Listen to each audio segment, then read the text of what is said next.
Well, we are right on time for the July 2022 edition of the Cardinals Insider Podcast. I almost got you. We'll explain why that was funny. I almost got you, Larry. Our guest today, along with Larry Stade and Joe Pfeiffer, I'm Brett McMillan, is Brendan Ryan. Just on time is kind of what Brendan is known for, there walking in right there. Not late. Nope. Not early. No.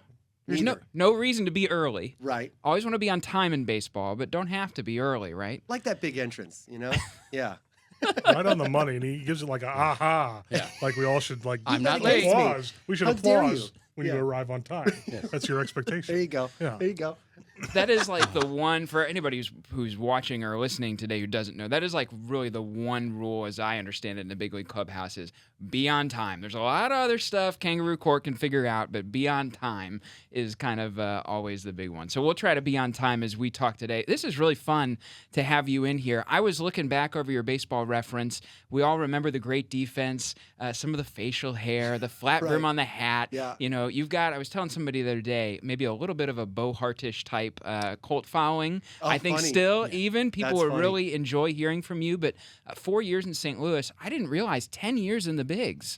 Congratulations. That's hard to do, but I did not know. I did not know you were a 10-year guy. I mean, yeah, I never expected in a million years. But you fool enough people, you get in the right spots, and doors open, apparently. I mean, I'm here. So, but yeah, that is kind of the magic numbers that 10. Now, I didn't get 10 full years in, but 10 seasons, you know, and yeah, I'm very proud of that. I think any player is proud of, you know, whatever time they were able to serve at the highest possible level. I mean, you know, yeah, it's pretty crazy when you look at the odds and all that stuff. And you know, there's some good fortune that plays a big part in it too, making people believe that you're worthy and that they want to invest in you. And that's, you know, super humbling. So, you know, I'm forever thankful to Walt Jocketty and Tony, and then of course, you know, Mo taking over after that.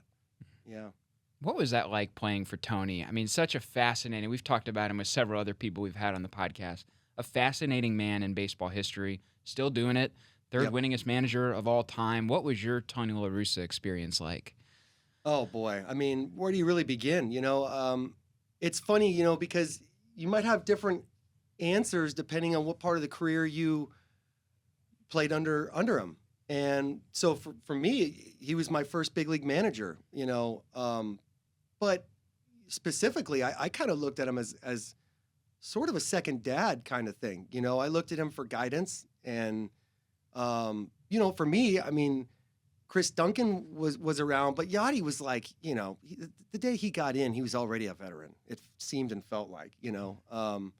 But Dunk was like the closest guy. You know, Rasmus would end up coming up later on and all that, but I was kind of a little bit on my own that way. Everybody being so established and all that stuff. And, you know, Tony didn't allow for any, you know, any picking on the young guys or any of that stuff. He didn't like any of that. And so, you know, if and when some of that stuff would pop up, you know, a lot of it's harmless, bringing, you know, beer to the bus or, you know, go get me a coffee or something like that. All, you know, paying your dues. But he was, you know, big in my corner. And what can you say about somebody that gives you the opportunity? I mean, he didn't have to, but he did. He penciled me in.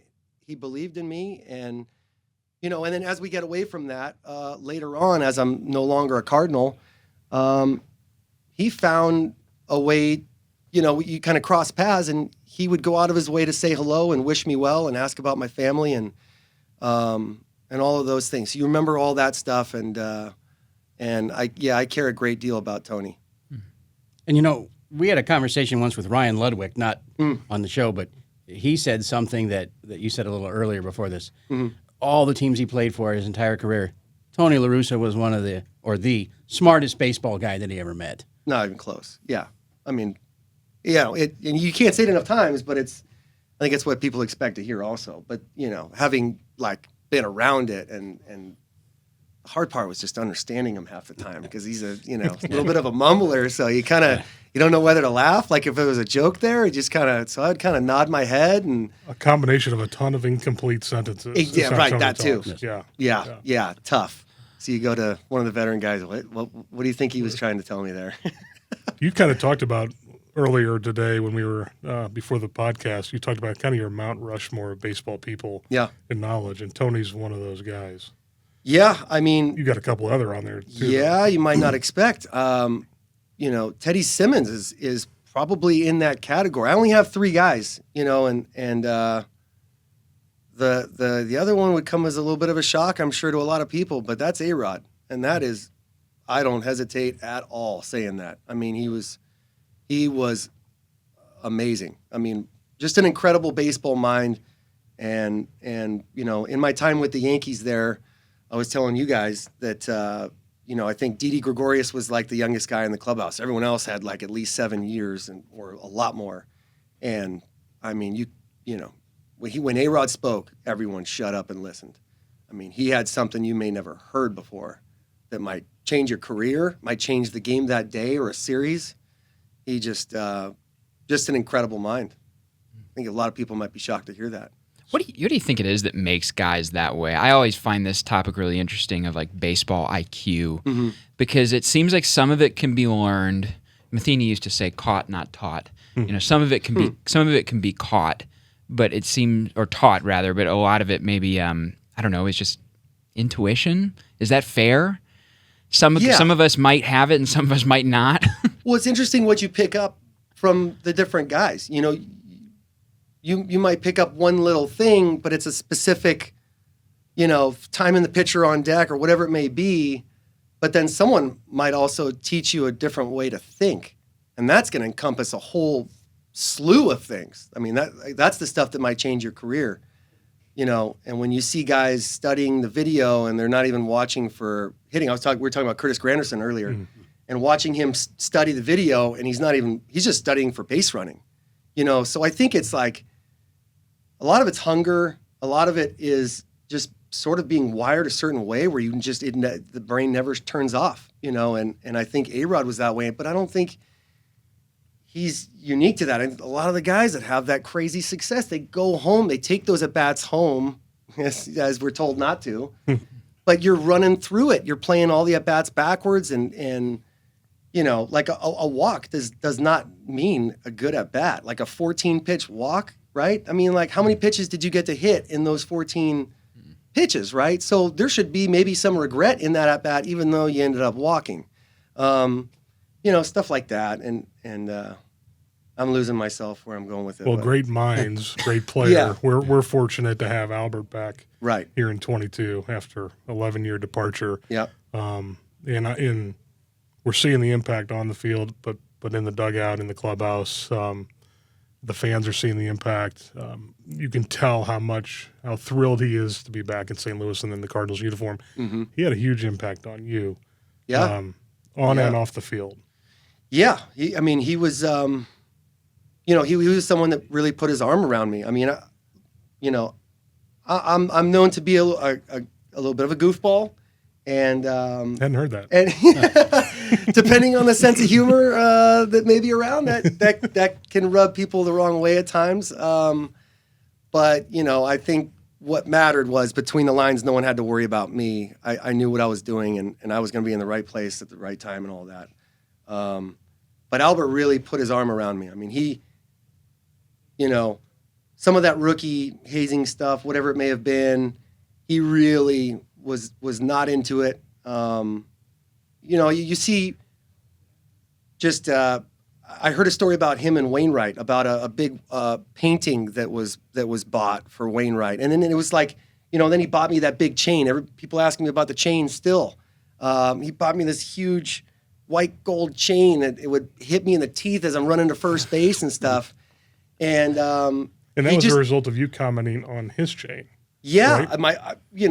Look, I was up in 07 and it was like, I'm telling you, stuff was happening. I don't know how, like swinging bunts, stuff, it was just working. So, hey, the iron was hot. I was at 355 through a couple of months, and I knew it wasn't going to last, but hey, it's in 355 right now, How about that chain, Albert? I got this little silver one, but hey, it's got hits in it. If you need a couple hits tonight, we could swap, that whole thing. And then, what does he do? almost like a good husband, just kind of like remembering, you know, and then paying that gift forward later on for Christmas, whatever it is. He caught me later on in the season and threw me this big pouch. And I caught it, and I thought it was all his parking change, you know. It was just a bunch of coins. I looked in there, it was a white gold chain. I mean, you know, obviously pretty darn expensive, but who cares? I mean, he was on his own time clearly thinking about someone else, thinking about me. Mm-hmm. I mean, so that was really humbling, and he was happy to do it. I think he was actually a little upset because I think he liked my chain better than the one that he had made. So he had another chain or two made. But then I noticed, like, the next year he got Colby a watch, and it was, you know, diamond studded, and then he was doing all that stuff over in Anaheim. So he was taking care of people, and this is stuff I like to tell because, you know, the fans don't get to hear this stuff. Right. But it was like every year he'd have a guy, and he'd get him a super special gift, and super generous, just amazing guy, and then getting to play with him again in Anaheim. I mean, you know, I thought he broke all my vertebrae in my back, if that even makes sense. The bear hug he gave me and the excitement, it was awesome. So just to get to play with him on another team and see what he was about and all that, it was no different. You saw what happened with the Dodgers. I mean, he was there one day and it looked like he'd been there, you know, 20 years his whole career. Right. You know, just what an amazing guy. Well, I think our fans have so much affinity for him. Our younger fans, really young fans, didn't really maybe get to see him play much. Right. But to hear your personal story, I think that even drives my affinity for Albert higher. Yeah. As a result of how he treated you, and to hear about the person he is, right? You know, beyond the great player. Yeah, you see all the baseball stuff on TV, all the records and all that. Everyone sees all that, but to get a more three-dimensional look at how special he really is, and especially off the field. Yeah, I missed those golf tournaments too. Those were some sweet goodie bags. I mean, like PlayStation this year, Xbox the next year, and that was just one of the things in those goodie bags. Is it hard to believe you've been out 6 years? I mean, yes. Time, yeah, it really is. You know, coming back for fantasy camp out here a couple weeks ago and suiting up again,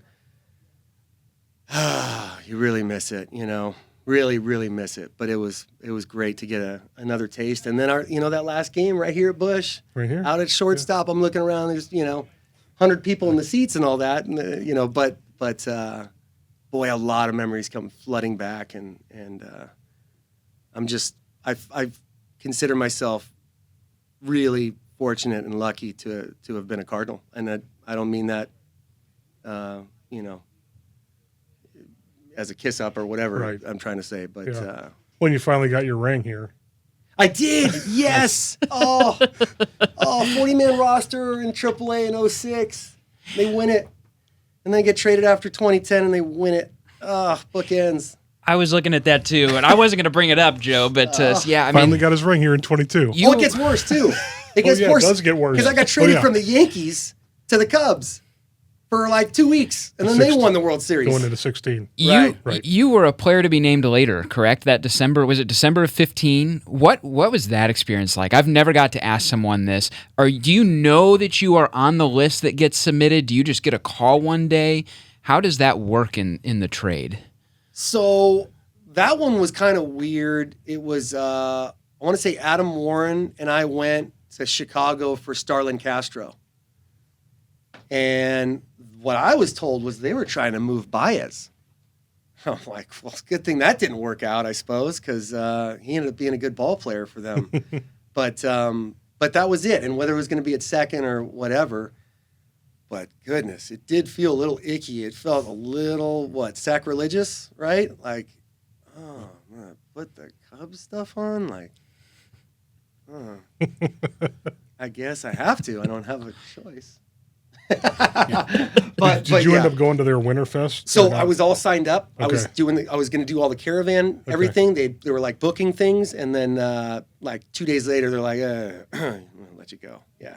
Like, all right. Oh, well. But then I got to be an Angel after that. And that was interesting. What was it like? We just talked about Albert, but you played with Mike Trout Yes. too. And Albert just, I mean, is glowing about the guy. He was in here for Kyle McClellan's podcast, The Chatter's Box. You can check that out on our YouTube or anywhere that you get your podcast as well. Just didn't have enough good things to say about Mike Trout. What was it like playing with him? Everything you'd expect. I mean, like, and a man's man. You know what I mean? Like, he just commands the room just with his presence. Gets along with everybody, you know. It was interesting to see someone so accomplished with so much career left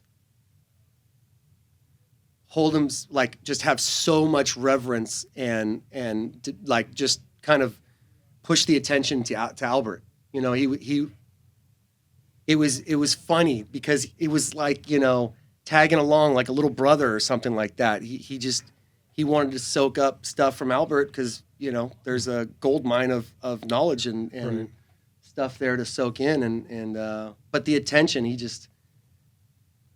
didn't feel like he deserved it, you know, yet. And while Albert was there, Albert's the man, you know, and so obviously a super humble guy, you know, and to see, like, okay, I'll give you one story. Trout, it was unbelievable. Ichiro was unbelievable in batting practice. I mean, he if he had 30 pitches, 28 were homers. I mean, like, and the other 2 were like, you know, line drives on the chalk, left field line, like that kind of thing, all intended. So his BP was second to none. So we're in the Bronx, and 2016, and Trout's taking BP, and he's clearly got a plan. So he's taking pitches even middle in, and he's getting inside of them, and he's driving them like to the bullpen, and even just over the bullpen and right center. And I mean, like the same 4 seats, like boom, boom, boom.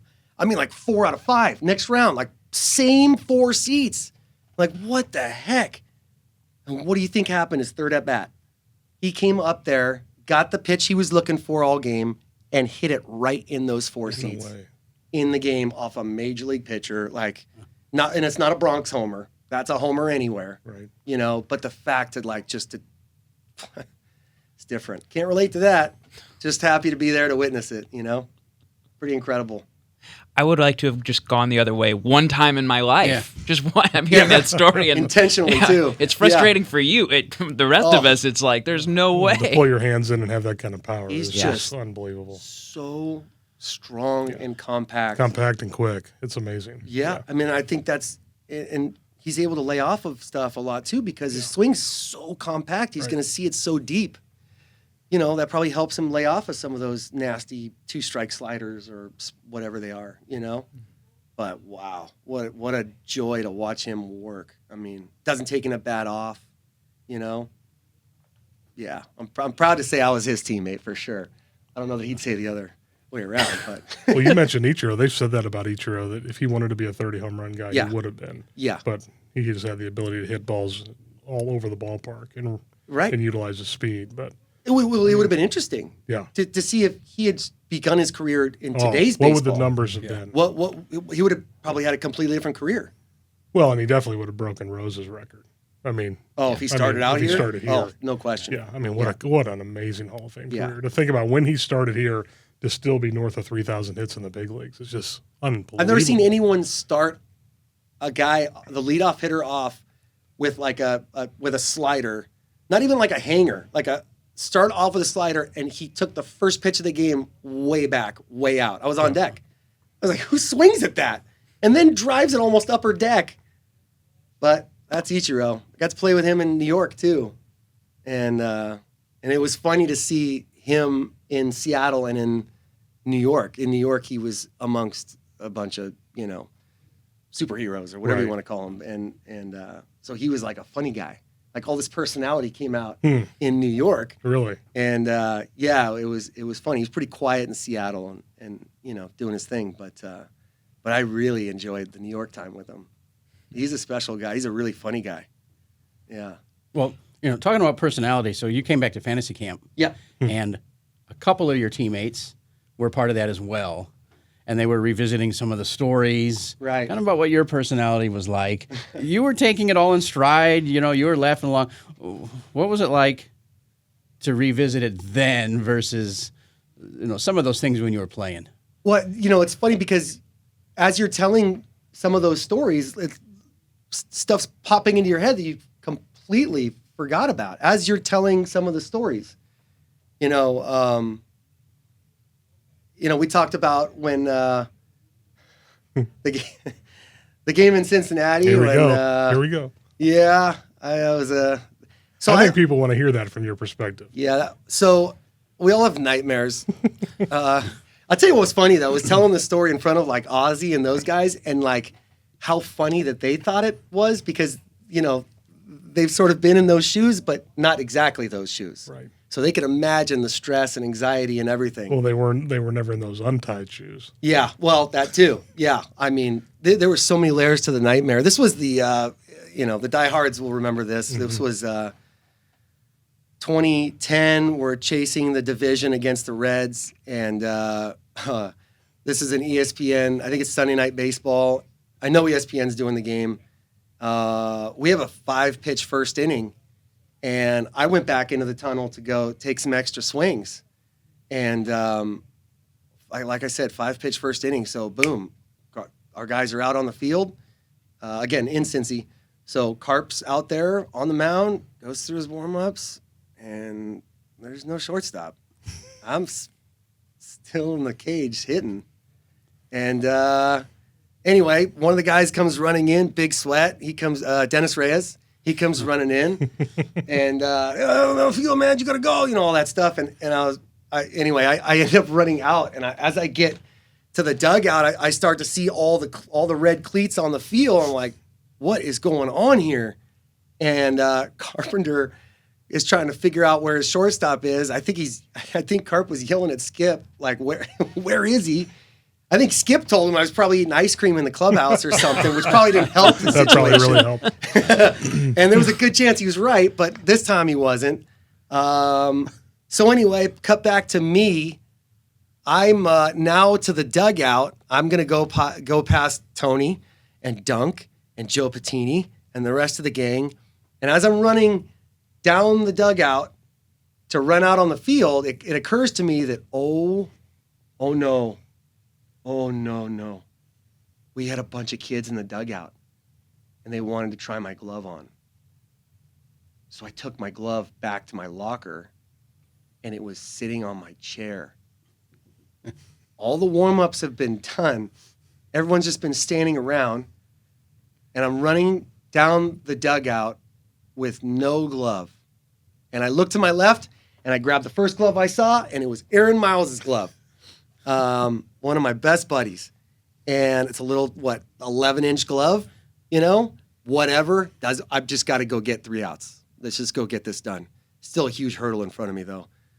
So I get out to short, and I throw my pants over my shoelaces real quick. Boom, boom. And I look up, and Carp's looking right at me. And he sees my shoelaces are completely untied. And he says, are you going to tie him? I'll put it that way. And I said, mm-mm. And he says, are you going to tie him? He doubles down on it. And I said, nope. And I turned around and faced the outfield and started fixing the dirt. Please, God, get on the mound and make that first pitch. Okay, we're halfway there now. So he gets on the mound. And he throws the first pitch, and Milesy saw that I had his glove. So he goes running back into the clubhouse. This is happening on ESPN live, right? So now Milesy's at the top step in the dugout, and he's got the glove 2 feet over his head, and he's shaking it. Brennan, you got a glove. And I'm like, no, stop, don't. Oh, God, now everybody knows. Throw it to me, give it, let's do it. Carp steps off the mound. Glove gets thrown to me. Now I'm throwing my glove back. It's skipping in the dirt. I mean, like, it just can't get worse, And so I go back to short. I have my glove now. And it was either the one of the next 2 pitches, ground ball, left side to DeRosa. not me. Out number 1. I'm telling you, if there's a ball in the gap, there's no way I'm keeping my cleats on. I can say this now. But the next out is a fly out to center or left. And then the next out, ground ball left side to DeRosa. 3 outs. So then we get through it. I'm going back to the dugout. I'm like slapping her, like, oh my gosh, can you believe that? We just got through that, and one of us didn't find it very funny at all. And that was all captured on camera and then shown on ESPN. And then the next day we had the Brandon Phillips situation, and then it was like kind of swept under the rug, sorta. But as I was back to your question there, Larry, probably 20 minutes ago. We need to get him in the room with Whitey. Right. One question for each. Hour maybe done. Maybe yeah. 2. Yes. Yeah. 1 A and B. One of the coolest things about that whole thing, and I only remembered it as I was telling the story a couple weeks ago, was how many guys came by the room just to kind of check up on me and make sure that, that I was okay and all that, because it was a little bit traumatizing. I mean, it was, that was a real life nightmare. And, but we got through it, and, thank God for teammates, because, they're the ones that help you pull through stuff. And it meant the world to me to have that many guys come hang out in my room and just kind of to be there, and support me. That was actually, one of my toughest baseball moments, followed by one of the coolest. Yeah. Mm-hmm. So Yeah, that's great. yeah. And speaking of your teammates, what did it mean to you then? So your teammates at fantasy camp, they're kind of razzing you about that, about some other things, and they were Tom saying McClellan and Jason Mott. Speaking of the names. and, Right. And one of them said, well, they were both saying it shows you how good he was, because with all that other stuff, Right. he might not have been here if he wasn't that good. But with Ozzie sitting there, and that this didn't disrespect Ozzie at all, they said, if not for the fact that Ozzie Smith had played for the Cardinals, you might be looking at the best defensive shortstop in Cardinals history. Wow. And it was your teammates that said that about you. Oh, that again, when your peers are saying something like, something complimentary in general, it just, it holds a lot more weight. Those are the guys that, have done it. They've been in your shoes, and when they're singing your praises, and especially something as humbling as what you're sharing, that means a lot. I didn't hit 30 homers. I didn't make any All-Star games, but, defense meant a whole lot to me. It was something that came fairly natural, but, there comes a point, and are you just going to plateau, or how do you take that talent and then continue to, raise the bar? And that happened for me my first big league camp, when I got one-on-one attention with Jose Oquendo for, 9 straight days. And it was like we had an hour or whatever it was, and he worked my butt off. But he did things like, whether it was a drill or whatever it was, I could only accomplish or be successful at the drill if I was doing it the way he wanted me to do it, which was ultimately going to put me on the path for essentially higher percentage, catching ground balls and throwing, just to be in better position and all that stuff. And because you see a ton of guys that make web gems, there's a ton of talent in the minor leagues that never makes it. And it, as a shortstop, for me, I had to go above and beyond to prove as a young guy, Tony, you can trust me. I'm going to prove that to you. That was a big hurdle. I don't think it was a secret that, Tony relied on veterans and all that stuff. But without Oquendo, I don't think I would have ever been the shortstop that, I sort of became, at least defensively, because that is a special, special man. And I got to have one-on-one time with him and the legendary George Kissell. And, and talking with Joe and Larry here, it's almost like, boy, if I could say it in one sentence, what I wanted to do, it would be I would love to be the next Jose Oquendo, to carry that torch that he seems to be carrying for George Kissell, someone else taking that torch and influencing the organization, because it wasn't just infielders. Yachty took ground balls with us almost every day. Yeah. You still see him do it. He got outfielders in there because he believed it would translate to, just better athleticism, cleaner footwork, just being a better defender. I never want to disparage any other organization when I could do a comparison, but what set those guys apart? What set Kissell and Oquendo's teaching styles, models, communication level apart from what you experience in other organizations? I want to make sure I say this right. You're right.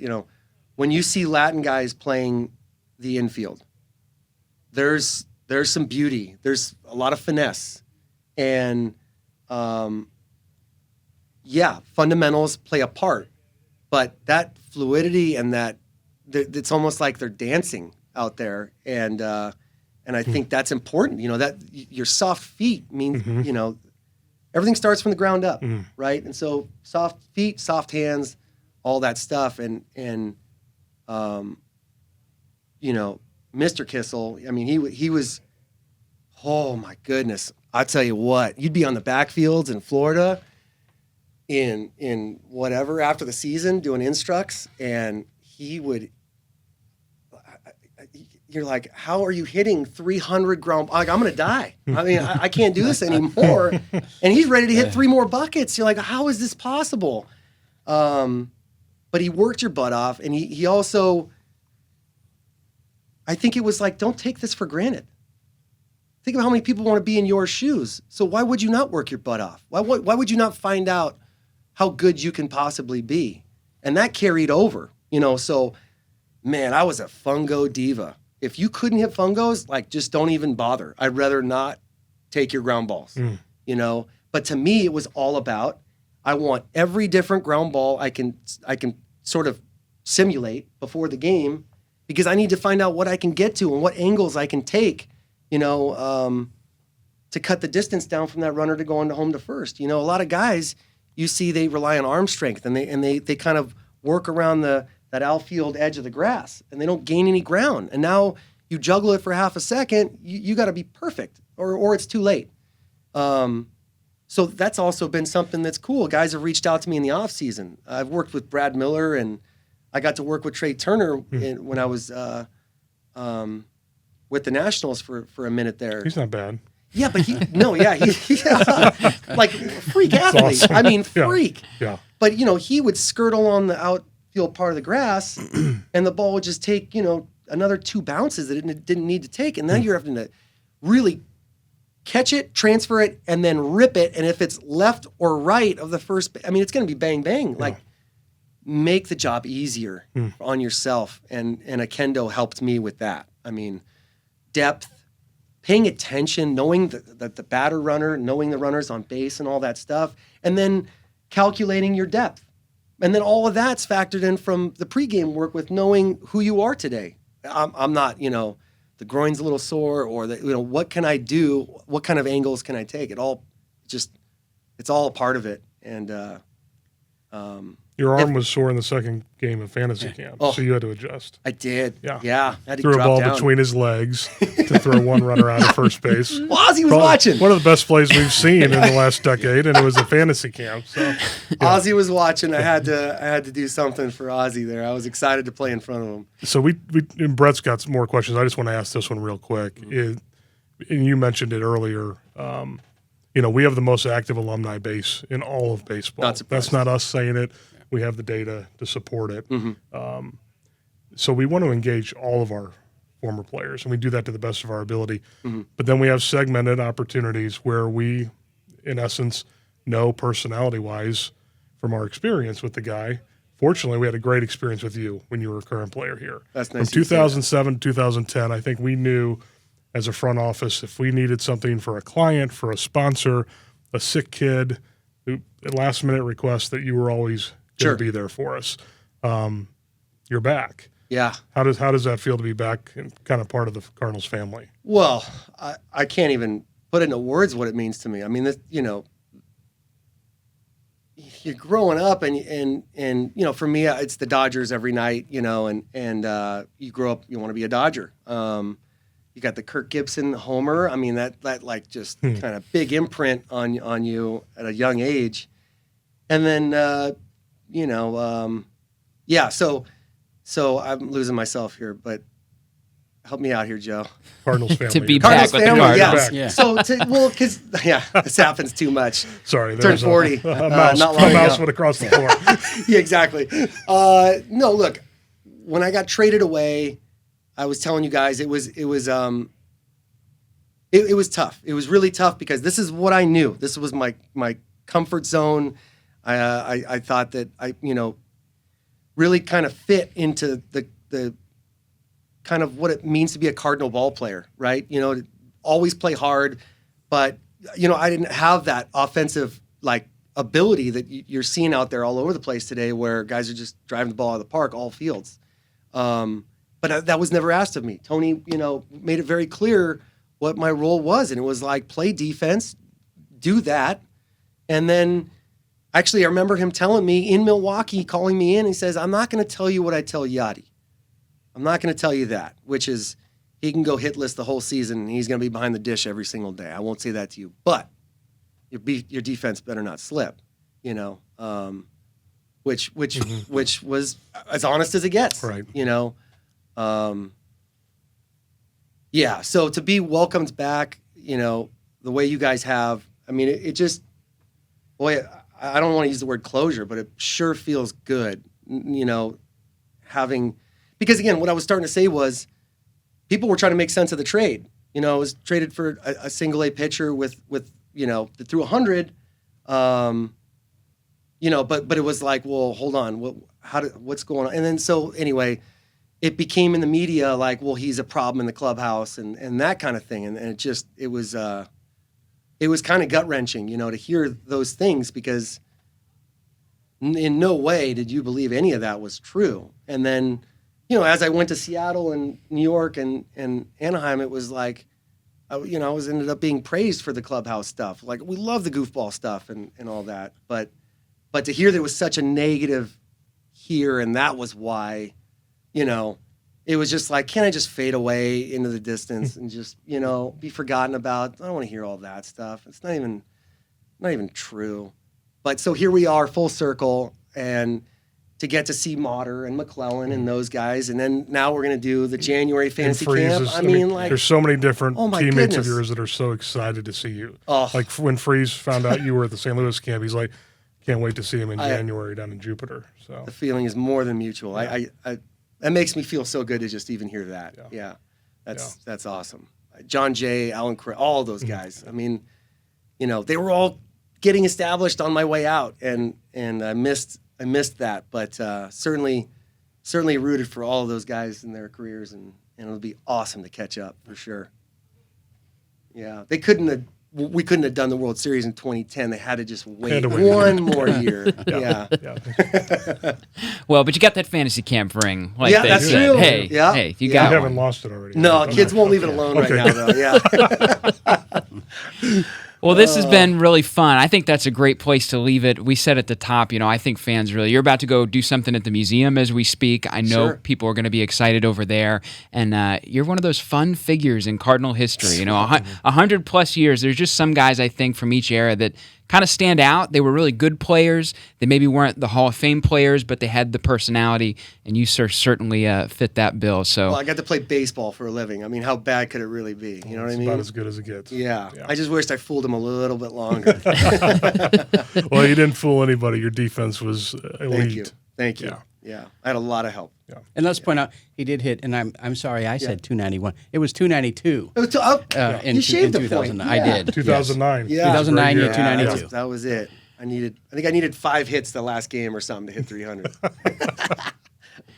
Off Jeff Suppan, by the way. Oh, no way. Yeah, I think it was off Suppan. I fouled out my first at bat. I was like, oh, that's it. Oh, well. do you have any other? I said we were done, but that makes me think of. My Do you have fault. any other? No. We like this. Did you have any other teammates you faced down the road? 2 AL teams, but in interleague, you mentioned Soup. Was there anybody else you ever got to face on the other side? From like the Cardinals? Well, from anywhere, I guess, but yeah, maybe Well, from like St. Jason Louis. Vargas, I played with in Seattle, and then he got traded for Kendrys Morales.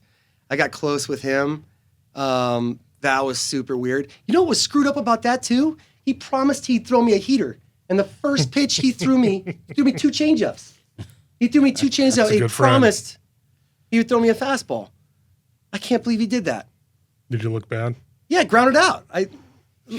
Playing the long game. You can't trust the pitcher. He was standing there in the dugout. He told you that years before. You can't do that.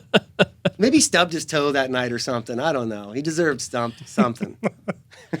Well, this has been a whole lot of fun. Brendan, thanks so much. And we'll see you in January in Jupiter, I guess, at Fantasy Camp. Yeah, I can't wait. I can't wait. I think we'll just end it right there. Brendan, really so good to catch up with you. I know that our fans are really going to love getting to hear from you, too. For Larry and Joe, I'm Brett. Also for Brendan, this has been the July 2022 edition of the Cardinals Insider Podcast. You can email us, podcast with an S at cardinals.com. We really appreciate any ratings, reviews, subscriptions that you can give the show as well. Travis Hawkins ran cameras today on our YouTube version. You can listen to us anytime, of course, wherever you get your podcasts. For everybody involved with the show, my name is Brett McMillan. We'll talk to you next time.